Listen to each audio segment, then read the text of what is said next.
दिल्ली शराब घोटाले मामले में बीआरएस नेता के कविता को राहत नहीं, सुप्रीम कोर्ट ने खारिज की याचिका। एल्विश यादव को प्रोडक्शन रिमांड पर लेगी गुरुग्राम पुलिस करेगी पूछताछ। फिलहाल नोएडा के जेल में है एल्विश यादव। उधर एल्विश की गिरफ्तारी के बाद नोएडा पुलिस की रडार पर सिंगर फाजिल पुरिया। पूछताछ में एल्विश ने किया था फाजिल पुरिया की पार्टी का जिक्र। फाजिल पुरिया और सपेरे के कनेक्शन की जांच कर रही है नोएडा पुलिस। बेंगलुरु में मेघना फूड्स भोजनालयों पर आईटी के छापे। हैदराबाद में है मेघना फूड्स का मुख्यालय। कोरमंगला और इंदिरानगर इलाकों में रेड की गई। जम्मू कश्मीर के पुलवामा में नशा मुक्ति पर प्रशिक्षण कार्यक्रम का आयोजन सेना ने आयोजित किया है। इस कार्यक्रम को बेंगलुरु में रामेश्वरम कैफे में विस्फोट के बाद गश्त पर पुलिस। गश्त के दौरान पुलिस ने डॉक्यूमेंट ना मिलने पर ट्रैक्टर को जब्त किया। ट्रैक्टर मालिक के खिलाफ एफआईआर दर्ज हुई। झारखंड के साहिबगंज में अवैध खनन घोटाला मामले में सीबीआई का छापा। जांच करने पहुंची टीम। झारखंड ने हाईकोर्ट ने दिया था जांच का आदेश। महाराष्ट्र के गढ़चिरौली में बड़ा एनकाउंटर में 4 नक्सली ढेर। नक्सलियों के पास से AK-47 राइफल समेत कई हथियार जब्त। मारे गए नक्सलियों पर था 36 लाख रुपए का इनाम। उधर नोएडा में पुलिस और बदमाशों के बीच मुठभेड़। पुलिस ने 2 बदमाशों को गिरफ्तार किया। बदमाशों से अवैध हथियार और एक मोटरसाइकिल बरामद की गई है। यूपी के प्रयागराज में संदिग्ध परिस्थितियों में हुई महिला की मौत। घर में आग लगने से हड़कंप मचा। पुलिस मामले की जांच में जुटी। उत्तर प्रदेश के फिरोजाबाद में 2 मंजिला इमारत में लगी भीषण आग। दमकल विभाग ने कड़ी मशक्कत के बाद आग पर काबू पाया। यूपी के मुजफ्फरनगर में अध्यापक की हत्या का मामला। पुलिस ने आरोपी सिपाही को गिरफ्तार किया। जिला प्रशासन ने मृतक टीचर के परिजनों के 25 लाख का मुआवजा और एक सदस्य को नौकरी की घोषणा की।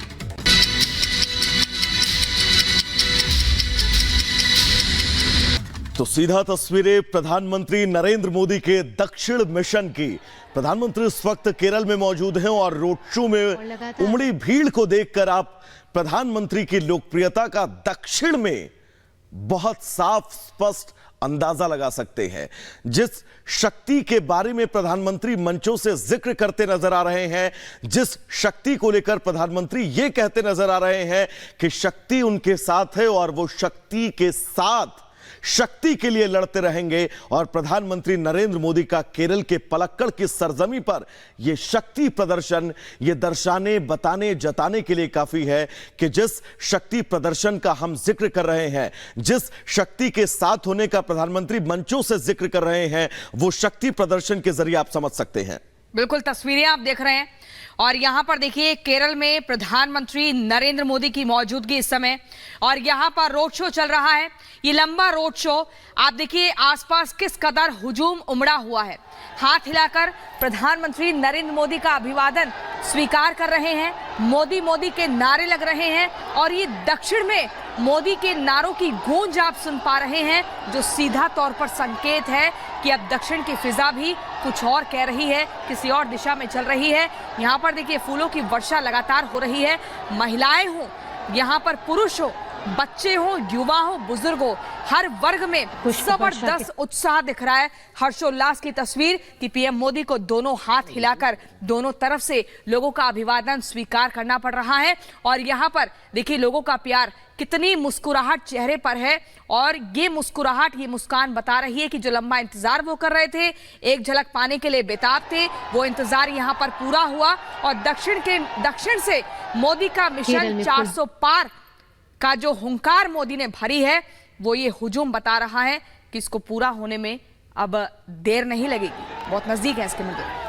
और बड़ी बात यही है केरल का ये दौरा बड़ा खास है क्योंकि केरल की राजनीतिक फिजा बहुत कुछ कहती है, समीकरण अलग अलग है और बीजेपी अभी तक वहां पर बहुत मुश्किल में रही है, लेकिन इस बार उसका ग्राफ बढ़े इसी उम्मीद के साथ प्रधानमंत्री नरेंद्र मोदी और बीजेपी के कार्यकर्ता वहां पर जुटे हुए हैं। और अभी ये केरल के पलक्कड़ की तस्वीर देख रहे हैं। दर्शकों को यह भी जानकारी दे दें, ये केरल के मध्य में आता है, मध्य केरल, क्योंकि केरल को 3 भागों में बांटा गया है। लेकिन विशेष तौर पर इस इलाके की बात करें, यहां पर मुस्लिम आबादी भी बड़ी संख्या में है और मध्य केरल में भी कुछ ऐसे इलाके हैं जहां मुस्लिम आबादी की संख्या ज्यादा है, लेकिन इतनी संख्या में लोगों का आना ये दर्शा रहा है, ये बता रहा है कि बीजेपी यहां पर अपने आप को मजबूत करने की कोशिश कर रही है। हालांकि केरल में अलग तरह के सियासी समीकरण है, जैसा मैंने शुरुआत में कहा और जैसा आपने बताया कि पूरी कोशिश है बीजेपी की इन समीकरणों को साधा जाए और इसमें सफलता पाई जाए। और बीजेपी का नारा है 400 पार का।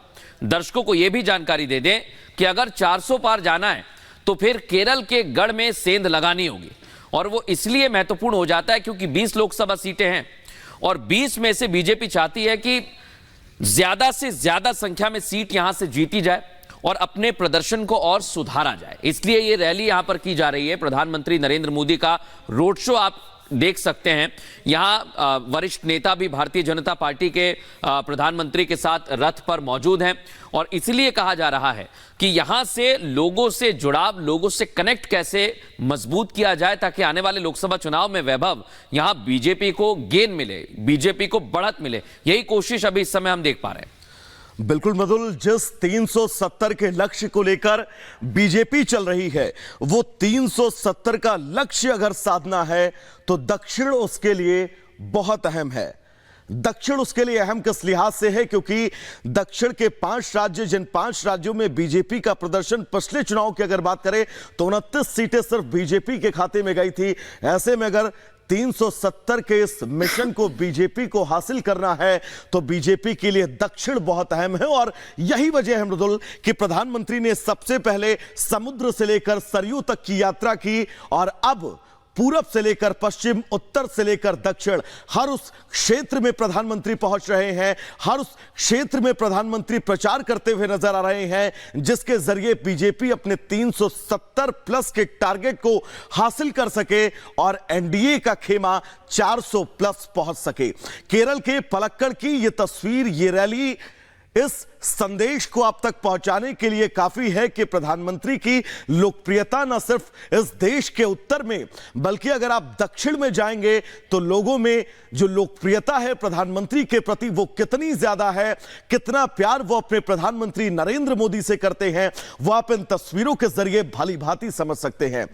प्रियंका, धूप है, धूप के बावजूद लोग सड़कों पर डटे हैं और अभी से नहीं, सुबह से ही हम देख रहे थे कि कैसे सड़कों पर लोग उमड़े हुए थे, इंतजार कर रहे थे प्रधानमंत्री नरेंद्र मोदी की बस एक झलक पाने का।